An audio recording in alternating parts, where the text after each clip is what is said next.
And welcome back to the Vision Alignment Show, where we talk about how important it is to have our core beliefs, our core values and strengths aligned with our vision. Our guest today knows a lot about his strengths. He is phenomenal. He's an entertainer. He is a great guy. He's a leader. He's a dad. He's a husband.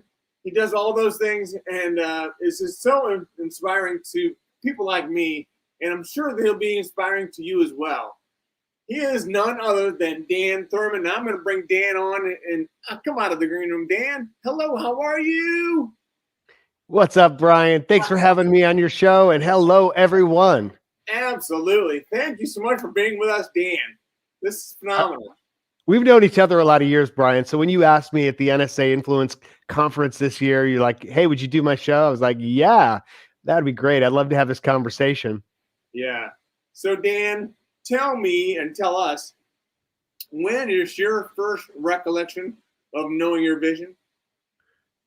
Yep. When I first saw that question, that was how you wanted to open the show, I thought two things. I was like, number one, Brian's going deep. We're going to go into some really heartfelt connections and ideas. And secondly, in terms of figuring out my vision or finding my vision, to me, I think it came in layers. I think I'm still discovering my vision. It's coming into greater clarity over the course of my life. It's changing directions. So I know we're going to get into my story a little bit, but I got the first glimpse of my vision pretty young in my life when I was 12, 13 years old or so. And I began to realize I had something of value to give to others, to uplift them, to inspire them, to bring them joy, and to craft my own success story in this amazing country and in my life. And then throughout my life, the realization that impact could not just be of entertainment value, but could actually change them and help people realize what was within them. So I would say it was probably my mid-20s when I realized that it was less about me and what I had to offer and more about what I could help others discover about themselves. But I'm continuing to learn every day. And what's the interesting thing is that others throughout my life, the pattern has been other people see something in me before I see it in myself. Whether it was my skill sets or my potential or my capabilities or my insights or my leadership ability. You mentioned leadership and the National Speakers Association, leading that organization, being president, and in other areas and walks of life, or working with my clients and realizing, yes, there's so much more inside of me than even I knew about, and others see it often before I do. And adopting the vision is something that I think it's a leap of faith and also a trajectory of ever greater clarity. I love it. If you want to hear more, stay right there.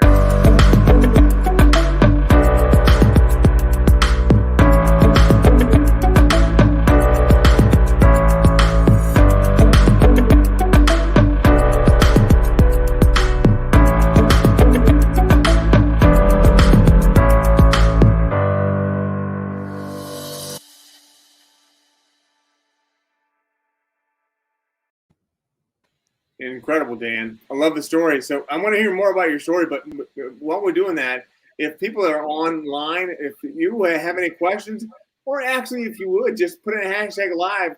If you're listening live, you're listening on replay, put in a hashtag replay. Any questions you have, by all means, let us know. Now, Dan, back to you. Tell us a little bit more about your story, and I'll let you have the floor for this. Sure. Well, I grew up in Chicago, Illinois, Southwest Side, in a little Polish neighborhood. My mom's an artist. She was always, my whole life, creating artwork. This is actually one of her pieces behind me, one of her more recent pieces. But mom always told me it doesn't really matter what you do in life so much as how you do it. And anything in life can be an artistic expression of self. And so that was really important to me because I was a kid who got in trouble all the time in school. I had so much energy in my body, I didn't know what to do with it. And I discovered juggling when I was about 11 years old at a Renaissance festival where my mother was showing her artwork. And it was there that I first saw a juggler who saw something in me I didn't see in myself, asked me, "Do you want to learn?" And when I said yes, I found that channel for my energy that was getting me in trouble. I found a way to distinguish myself that others found very valuable and interesting and appealing. And suddenly I was different for a positive reason instead of different for a negative reason. And so I leaned into that and I began performing. And that's what I did to pay for college. And that's how I got my business degree. We moved from Chicago to the University of Georgia, all the while growing my one-man show into a much bigger business, from being just me to booking other acts and building events. And it was very curious because I loved how I was learning about business at the same time I was applying it in real time to my work and to my life. And then after graduation in 1990, shortly after I got married in 1993, I had been thinking about repurposing my skills, like redeploying me in a different, more powerful way of being a speaker, teacher, influencer, and incorporating positive messaging and ideas into my show, using my skills as an acrobat and juggler and unicyclist and performer, but also teaching these really important ideas. And that was the beginning. That was the question that got me curious about the National Speakers Association. And I discovered this whole world. And from that point on, my life was really in great focus. I had a real clear vision because I feel like I discovered that which I wanted to do and that which I was supposed to be doing in life. I found my calling. That's awesome. Tell us, what's the best advice you've ever gotten? Well, that's a tricky one because I've gotten so much advice in my career. I've got a great circle of friends around me. I think that the liberating yourself from the idea of trying to be perfect, trying to be flawless. Because what's interesting is, as a performer, as a juggler or an acrobat, there's a very small margin in terms of what is success and what is failure. When you're juggling props, either you catch it and you get it perfect and people think you're amazing, or you drop it and you're very clearly being revealed to be inadequate at your profession. But in other performances are like that. But the focus not on being perfect, but being present. And I'm not sure where that advice came to me in my life, but I would say that the greatest advice I ever got was from my mentor at my first performance when I was so nervous that I was nearly paralyzed from going on stage. And he said, "Dan, every time you do a show, you really do 3 shows. There's the one you plan, there's the one you do, and there's the one you should have done that you'll think about in the car on the way home." In other words, get over yourself. You're not going to be perfect, right? It's not about you. Yeah, you practice to get to a point, and we have to prepare. We have to be ready for the moments, but life is about stepping into those moments and liberating yourself from your preparation in order to be present in the moment and to just be authentic, and then afterward, you're going to continue to learn and grow. And that informs the next plan and the next performance. And it's this cycle of continuous improvement. So that was really good advice. That is good. You seem to be very, very successful. From everything I've ever seen from you, you look great. What's the next level of success look like? Well, I think that it's interesting because my life, like everyone else, the time that we're in is in constant flux and change. And what has been interesting to me is that throughout COVID, we've really repurposed our skills and abilities in different directions.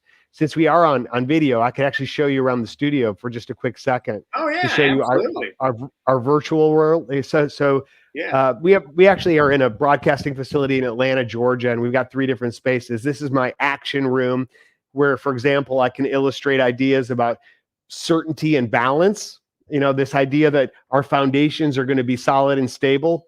We know it's not true because all of our foundations throughout the past year and a half have been revealed to be ever changing and precarious, and going forward, that the waves of change continue to be breaking so quickly. The question is, how do you position yourself on top of the uncertainty? So watch closely. This is just a fun little demonstration here for you guys, but also a great illustration. See that, Brian? Now, so watch. What I'm doing is I'm not balanced. I'm balancing. I'm making constant adjustments and corrections, and I'm working really hard, but I haven't really gone anywhere. And this is how a lot of people deal with uncertainty. They say, how do I protect what I have and stay safe? And others say, how do I use the uncertainty to my advantage, to redeploy myself? I call that going off balance on purpose, which is about leaning into the change, to being intentional about what you're creating, and to transforming into something new. So in terms of the next level, this is what we've done during COVID. We have this new capability, which also supplements our live events, and it's really cool. It has 3 different spaces. I think about everything I do to teach with mind, body, and spirit. This is the physical place, the place where I use my body. Over here, we have the classroom, Brian, which is where we get into thinking and teaching concepts in a more cognitive way. So throughout this period of time, I've developed a lot of content. We're not going to go through all that right now, but just to show you, there's all these different components in terms of what we're doing to teach. And so we've created just a ton of value for our clients and for others in our life.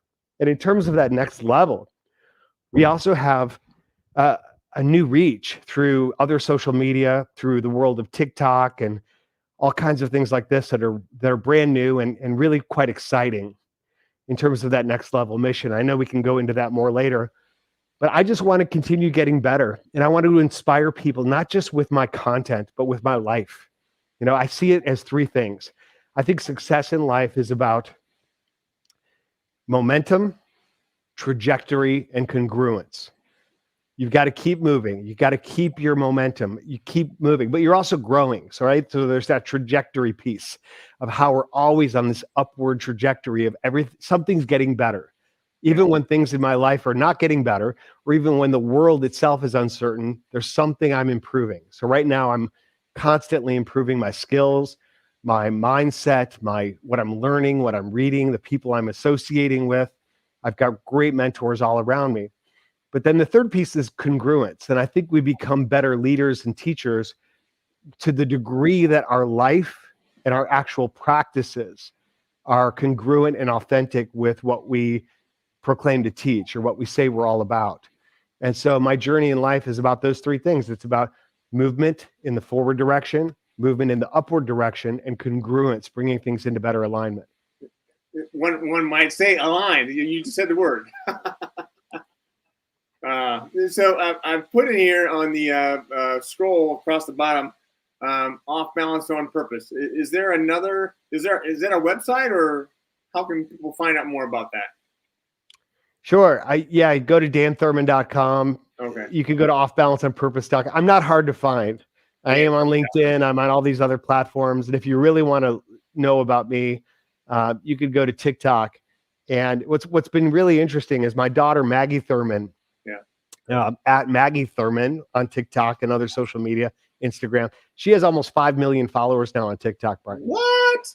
Yeah, and that started throughout if you look at the statistics there, she's at 4.7 million. I'm at 739 million, or now 739,000 on my channel. So she's got me by a lot. But a lot of the things that are on her channel are things that we've done together. So let me tell you this story. And see, I'm Maggie's dad, 1, 2, 3. So everything about me on TikTok, it was how can I support my daughter and be a part of her thing and uplift her. So she got into this, a couple of years ago when she was in high school, senior in high school, just starting her senior year. She's now starting her sophomore year in college. And Maggie found this app called TikTok. She got into it. She started having some success. And then we did a dance together that was really blew up. It really got viral. And because it was a father-daughter thing and people were really curious about our bond, which we just continued to explore and showcase, not only with like dances, but also comedy and just conversations and other videos that really resonated. And so what came out of that, the most crazy thing to me were all these comments about, I wish I had a relationship like that with my dad. I wish I had a relationship like that with my daughter. And so what we uncovered is this whole idea that, boy, you know, the whole concept of being connected to the ones you love, the ones you're closest to, and growing through life together, that maybe there was a vision or a purpose to that work. And so we've been leaning into that as well. And I still don't know exactly where it's going, but we launched a new podcast called Wholesome Chaos, Mags and Dad's Wholesome Chaos, which is now doing really well, growing every week. We're in about our 7th week now of production. We're shooting one of those later today.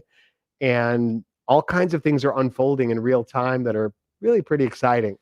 And so I just can't wait to see where it's taking us. But, you know, in terms of vision, it's more about the alignment and congruence for me than it is even knowing where we're going. And I think that's the world we're in right now. Wow. Amazing. And so I put up Maggie Thurmon on the screen. I don't know if you can see that or not. But is that the right name for her? Yeah, at Maggie Thurmon, it would be, and then I'm Maggie's dad, 1, 2, 3. So, you know, like I said, it won't take you long if you start looking to find some of the things that we've done. And there are literally hundreds and hundreds of videos. Some of them are hilarious. Some of them are deep and profound.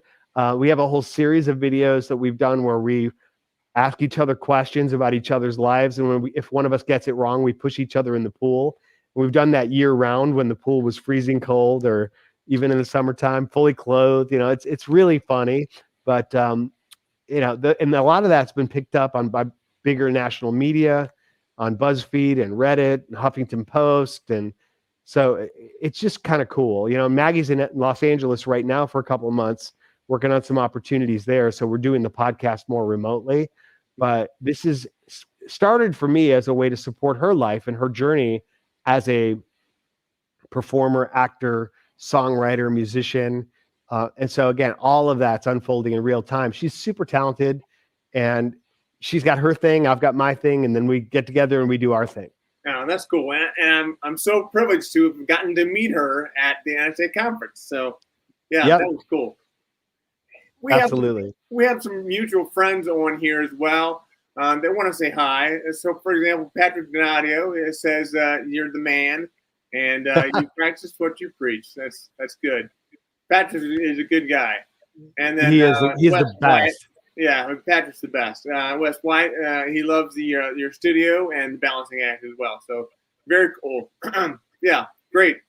Yeah, love it. And so Thank they you, love Wes. you. Oh wow! So I've lost track of everything, and you just have done such a phenomenal job of showing us everything you have. I mean, this is absolutely incredible, and what you're doing in the world is inspiring a lot of people to be better dads, to be better people, to be kinder and gentler, all those things, and it's inspiring. So thank you. My pleasure, brother. And I know that there's a lot you wanted to talk about, but forgive me for jumping around or jumping ahead or synthesizing some of those questions together. But, it's just such an important topic to really think about how your life reflects your vision and how your life reveals your vision. You know what I mean? It's like how much of it comes from you because it's your choice and decision versus how much of it comes at you. And the question is, are you really looking? Are you really willing to see the opportunities that are out in front of you? I mean, I think that's a really powerful idea. Yeah. So you don't apologize for taking over. You've added so much to this meeting. It's been phenomenal. So I'm sure all the listeners out there have gotten a lot of great value from what we've done so far. So thank you. So you've got to, things can't be all rainbows and unicorns for you. So there's got to be times where you have obstacles or issues that you're still working through. Tell us about some of those. For sure. And it depends on the categories we're looking at. I've been very fortunate to stay in good health personally, and that's part of my brand is the physicality, obviously, of what I do. And as I get older, that's really important to me that I reflect how to age well. Like that's becoming a bigger part of my brand and mission too. I'm 53 years old right now. I'm still doing tumbling runs on stage, and I'm still riding unicycles through the woods and doing handstand push-ups and all these kind of crazy things. But what it means is I've got to be really careful about my choices. I have gotten injured in the past. I have had to overcome certain physical ailments, but all of those have given me lessons of going forward. In our lives personally, we've had to overcome some tragedy. I won't go into that, but certainly those moments of setback. But fortunately, Brian, I've always had this ability to reframe things almost instantaneously when I learn about them or when they come at me in my life, to not get stuck in the muck, to get stuck in the blame or the self-blame of projecting it on others or projecting it on myself. But I've always been able to really relatively quickly see through to how this serves me or how I can learn from it. I've had to deal with some behaviors, some addictions in my life, some challenges like that along the way. But because of, again, the pursuit of congruence, what became really clear to me is like there's certain things that just aren't appropriate. They just don't fit in my life anymore, or maybe they never did. And so as you shed those layers of inauthenticity, of what is inauthentic or incongruent with who you want to be, what's left is a much more settled version of who you are.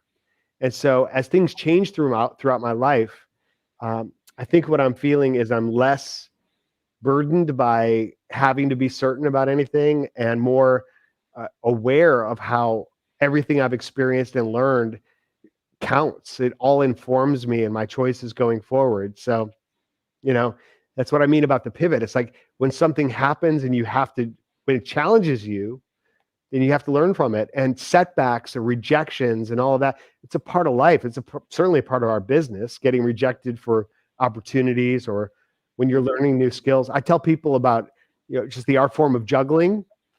The only thing that makes you a successful juggler is you've dropped a lot. You've made a lot of mistakes and you picked up those drops and you found a way to keep going. If you're averse to dropping, then juggling is a really bad career choice, right?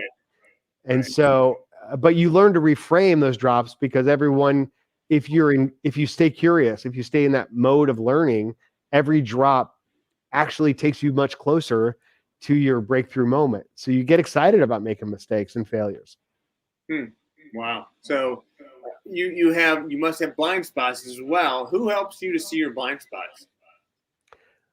Well, my wife, first and foremost, is an amazing part of my business. She helps me see my blind spots and reminds me of them regularly.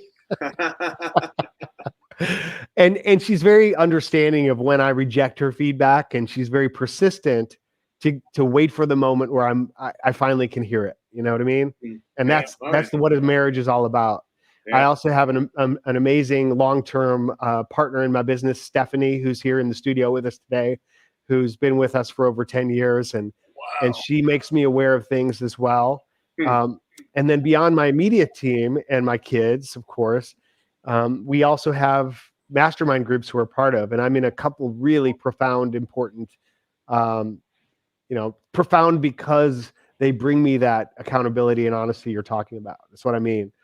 Of other speakers, other people who are not just invested in how do we get more successful in life or in business, but how do we continue to be better at life, better husbands, better fathers, better men, and better artists, right? And how are we celebrating and challenging each other in terms of creating more and better work in the world? And so, I think people could look for that in terms of who do you respect the most, and seeking to earn their respect through your commitments and your work and your desire to be accountable and helping them along the way. But with these groups, quite honestly, I sit there and I go, how did I get in the company of these amazing human beings? Because they always challenge me. Yeah. Well, we feel the same way having you here. How did we get in this world with you? I mean, it's amazing. What Thank you, brings you brother. what brings you clarity? Um, what brings me clarity is my principles and my faith, Mm, my disciplines for sure, in terms of whenever I'm lost and I'm not sure exactly what's going on, I fortunately can go back to my disciplines, which involve creating content. It involves physicality, working out, some of the things I do to keep my skills sharp. Like, for example, most days I do 1,000 catches with 5 balls. I juggle 5 balls and I count my right hand, and I have to get to 1,000 catches before I drop. And if I drop, I have to start over. And so no. those little disciplines keep me engaged. But what's interesting, and this may sound a little counterintuitive, but what also brings me tremendous clarity is my sense of play. And if you were just watching me from an outside perspective go through my daily life, what you'd probably conclude is, boy, Dan just kind of like does whatever he wants, and he's bouncing around all the time, and he's doing these random things. Like, I've got a frisbee disc golf course built around my office, as well as a yard golf course. I've got a dartboard in my office. I go ride laps at the park on my unicycle. I just have all these fun activities incorporated in my life. But those are the moments, Brian, where I find my greatest ideas and where I get back to my true sense of who I am. And in some ways, it's still that 12-year-old kid who was just learning how to juggle, just discovering the joy of life and the challenge of discipline and the comfort and being okay with not being perfect. That's kind of who I am and how I try to present myself to the world. That's amazing. So, what it almost sounds like your life is recharging. You recharge part of life. So, how do you recharge? Yeah, a lot of that right there. I do try to have quiet moments built into my crazy moments. I enjoy travel. That's been a challenge, obviously, through the period of COVID where we couldn't travel as much. But to me, a lot of people say I get so burned out by being on the road. For me, it's a big part of how I recharge, because I find great solitude in those moments where you're in travel mode and kind of left into your own ideas. So that's kind of interesting. I think my wife enjoys it when I'm traveling too. she gets a lot more done, she tells me, around the house. But it just kind of restores the balance of nature when I'm not there all the time. Yeah, no, I hear you. And then some of the other things I've already mentioned, which I won't go into, but recharging is definitely a big part of it. I was meditating for a while and practicing things like yoga and really getting into a more disciplined approach to recharging. And I've gotten out of that habit. Unfortunately, I was in a daily practice of meditation for a while, but that's something I'd like to get back into. There's things about habits that serve you well. And you've probably noticed this in your own life, whether it's the way you move or the way you eat or the way you create content or whatever you're doing. It's like sometimes you get in that flow where things just seem to be clicking, things just seem to be working for you, and you're like, wow, this is so easy. Like, I've got it. I figured it out. And it's kind of like when you're playing golf and you hit a shot and you're like, suddenly this game is easy. And then in the next instant, it's not easy anymore. Right. And you get back out of the habit as easily as you got into it. And then so the moment becomes, well, do I want to get back into that? Or is there something new or something next? But again, it's as long as I'm moving in the right direction on an upward trajectory and everything's congruent, I feel pretty okay. Awesome. Yeah. You're pretty okay. Well, Dan, thank you so much for being on today. I truly appreciate it. And I'm sure everybody out there does as well. Let me know how I can help you, folks. If there's anything I can do or any questions you have about what we talked about here today, just reach out to me on LinkedIn or any of my other channels, and let's keep the conversation rolling, brother. Thank you, sir. I appreciate it. Yes, and so tell me, what can we do for you? Well, I would say check out the podcast, and because it's relatively new, spread the word on that. Help us grow that audience a little bit, because that's where the momentum is now. And then, just anything you can do with regard to questions or feedback that helps reflect back where you find value in my work is always really affirming. I think people tend to, when they see people who are clicking, rocking, and rolling and seem to be doing well in life, they assume they've got it all figured out, when in reality, we're just trying things. We're in the midst of it. My daughter Maggie designed a t-shirt because we were trying to figure out merch for her business, not my business, her business. And it's tricky to get like the right designers and the right manufacturers and the right quality level with creating merchandise. So that would be an ask. But she created a t-shirt that's the two of us in kind of like stick figure form. And I asked the question, I said, which one of us is going to tell him we're making this up as we go? And then she says, not it. So we are making it up as we go, and any feedback we can get about how we're doing or what we could be doing, better or more of, is always valuable. You've got it. You've got it, Dan. Well, thank you so much. If it's okay, you can hang out in the green room for a little bit and sure. Have as many of those M&Ms as you'd like.